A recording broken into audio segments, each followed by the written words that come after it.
Hello, and welcome to Stretching the Word. I'm your host, Sister Valerie, and not today, devil, just not this year. On guard.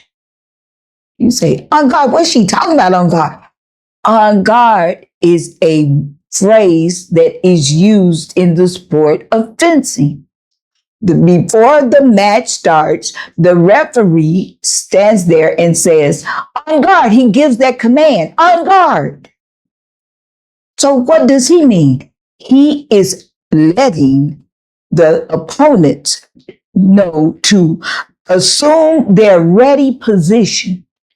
Get ready, get in their ready stance to get into a self and a safe defense position and to focus on their opponent. So, saints, children of the Most High God,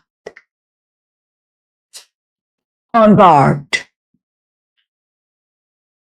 Let's go to Proverbs 4 and 23. Proverbs 4 and 23. You've been walking with the Lord or going to church a while. I know you've heard this verse. And it says, keep thy heart with all diligence, for out of it are the issues of life. Now, the BBE version reads, and keep watch over your heart with all care, so you will have life. Now, we talked about what life was previously. So, life. You want a life, but you got to guard your heart. Because if you don't guard your heart, you're going to be in some serious trouble. You know why? Because it said, out of your heart come the issues of life. It's the seat of your emotions. You know, people are always in their feelings. That's because they don't guard their heart. They let in and everything into them. They act like goats. They eat everything. Whatever somebody say, they just take it in, chew it up, digest it, you know. Damn, oh, she said, oh, he said, oh, they didn't like me. Stop being a goat. Guard your heart. How do you do that? First thing, you don't let everybody in your circle. You don't let everybody in your circle. You're not out there for popularity. You're not trying to, get all the followers in the world. You're not trying to have a large circle of friends. Because everybody does not mean you well. Some people hang around for different reasons. Everybody don't like you and very few love you. So that's the first way you guard your heart. You narrow down the people that are around you. That includes family and friends and frenemies. You have to. Why? Because some people will talk down, gossip, backstab, whatever. You don't want all that garbage entering into you, first of all.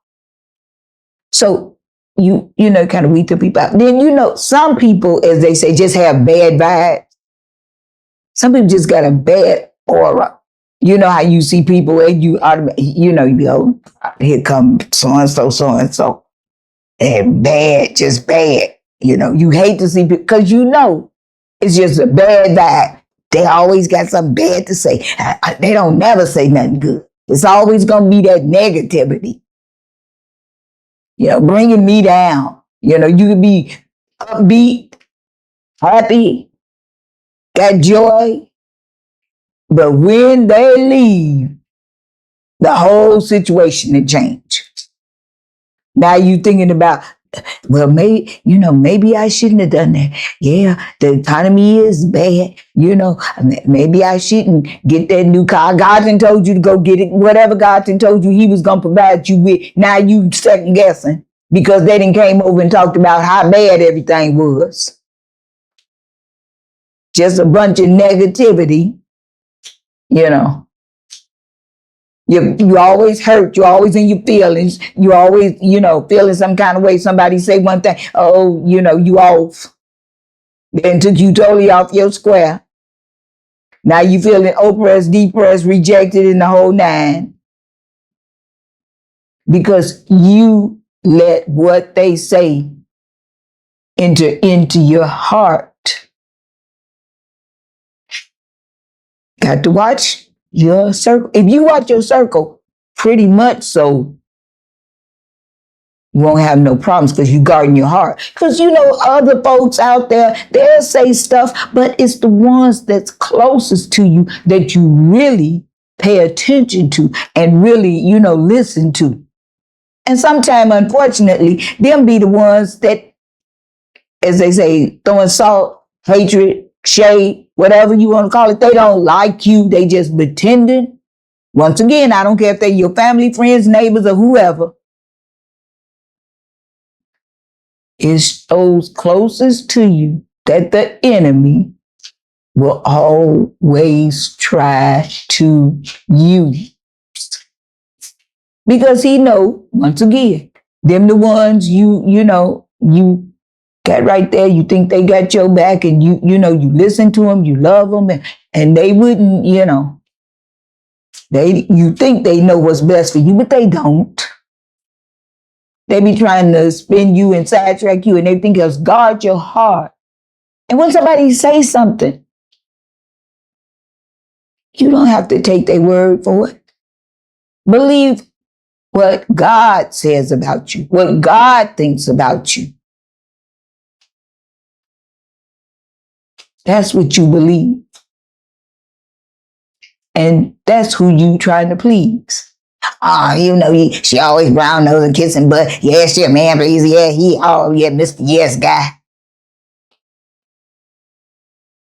And then you go in your feelings, worried about what they said about you and how they think about you. But you got to be on guard.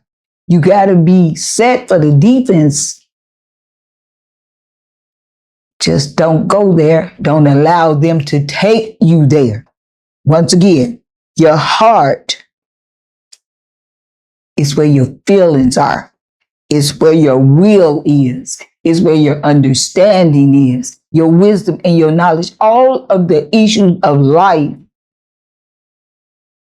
come from your heart. That's why you have to guard it. So you can stay centered. So you can stay centered. This ain't about nobody else but you. You have to guard your own heart. You cannot leave that to nobody else. You can't leave it to nobody else but God. You can't leave it to no human person because they subject to change at any given moment. So guard your heart, people. And you'll find out it's a good thing to be on guard at all times. Trust no one.